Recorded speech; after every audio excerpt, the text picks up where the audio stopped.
আমার বাড়িতে একেকজন মানুষের একেক রকম মুখের টেস্ট, একেক রকম খাওয়ার চাহিদা। আমি যে কিনা মাটন খাই না, তো তার জন্য বাড়িতে মাটন রান্না খুব কম হয়। রান্না করলেও আমার রান্না করতে খুব কষ্ট হয়, নাকে ঠাকে সে রুমাল টুমাল চাপা দিয়ে রান্না করি। আমার গন্ধটা আমি একদম নিতে পারি না, আমি একদম মাটন খেতে পারছি না আজকাল। আমার বর আবার উল্টো চিকেন খাবে না, সে মাটন যদিও বা খায়, সে চিকেন খাবে না। তো যাই হোক, আজকে সানডে ছিল, একটা চিকেনের রেসিপি আমি করছিলাম, চিকেন বানাচ্ছিলাম আমার বাচ্চাদের জন্য। আমার 2 মেয়ে, তাদের চিকেন খুব ভালো লাগে। তো বর খাবে না, তো তার জন্য বড়ের জন্য একটা আলাদা আমি সবজি এখানে বানাচ্ছিলাম, ফুলকপি আলু দিয়ে পেঁয়াজ দিয়ে একটা সবজি আমি এখানে বানাচ্ছিলাম। তো কীভাবে বানাচ্ছি সেটা রেসিপিটাই শেয়ার করছি। ফার্স্টে ফুলকপি আলুটাকে ভালো করে তেলে ভেজে নিলাম নুন হলুদ দিয়ে। তার উপরে পেঁয়াজ আদা রসুন টমেটো বাটা এইসব দিয়ে, মটরশুঁটি দিয়ে, গোলমরিচ গুঁড়ো, জিরে আর ধনে গুঁড়ো দিয়ে সব কিছু দিয়ে ভালো করে মিশিয়ে নিয়ে এই সবজিটা রেডি করলাম। একদম গায়ে মাখা করেছিলাম। তারপরে নামানোর আগে ঘি গরম মশলা দিয়ে নামিয়েছিলাম।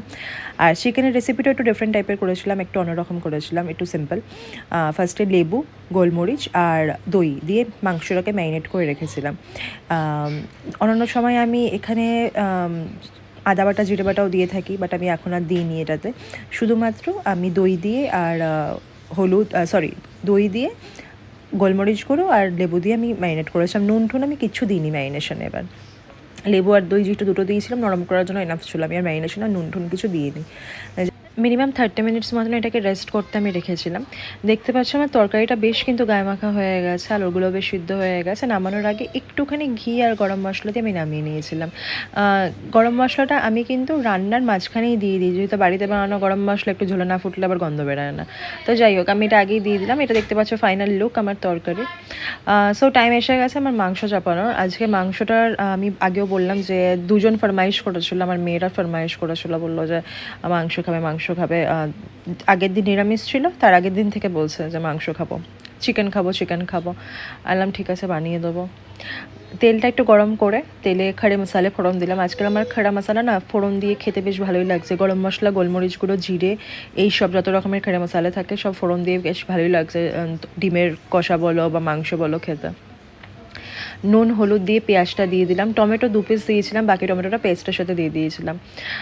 তারপর দিলাম এখানে রসুন আদা বাটা আর কাঁচা লঙ্কা দিয়ে নিই, গোলমরিচই দিয়েছিলাম। একটু ভালো করে কষিয়ে নেওয়ার পর আমি এখানে মাংসটা ম্যারিনেট করে রাখা মাংসটা দিয়ে দিলাম। ততক্ষণে কিন্তু 30 মিনিটস হয়ে গেছিলো। দিয়ে ভালো করে এবার এটাকে নাড়িয়ে মিশিয়ে নিতে হবে এবং ভালো করে কষিয়ে নিতে হবে। মিট মশলা দিয়ে দিলাম কালারের জন্য, টেস্টের জন্য।